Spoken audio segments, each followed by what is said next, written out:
السلام عليكم ومرحبا بكم في فيديو جديد ووصفة جديدة. وصفة اليوم فطائر باللحم المفروم والجبن.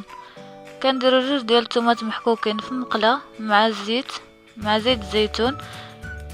كيتحمروا شويه كنضيفو مطيشه ولا جوج مقطعين مربعات.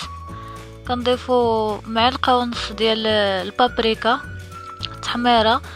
كنديرو البزار، الملحه وشويه ديال الكمون او توابل الشاورما الا بغيتو. اللي ما عندوش ماشي مشكل. كنديرو 300 غرام ديال الكفته، كنخليوهم على النار حتى كيطيبوا مزيان، تطيب لنا الكفته. نبقاو كنحركوهم كما كتشوفوا. هذه الفطائر كتجي لذيذه جدا. موراها كنديرو المشروم او الشامبينيون، كنحركوهم واحد شي شويه، واحد دقيقه فوق العافيه. من بعد كنطفيو عليهم كنخليوهم يبردوا.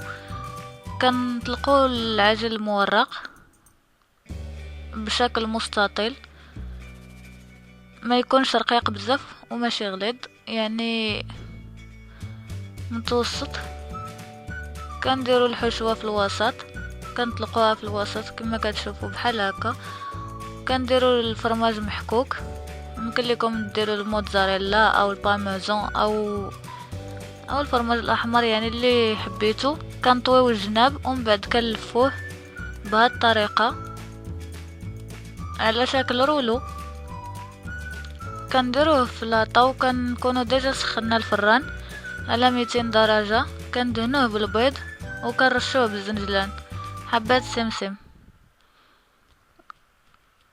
كندخلوه للفران مده 15 دقيقه. كيجي هائل ورائع كما كتشوفوا. كنقطعوه دوائر وبالصحه والراحه. الى عجبكم الفيديو ديروا لايك، ما تنسوش لايك واشتراك.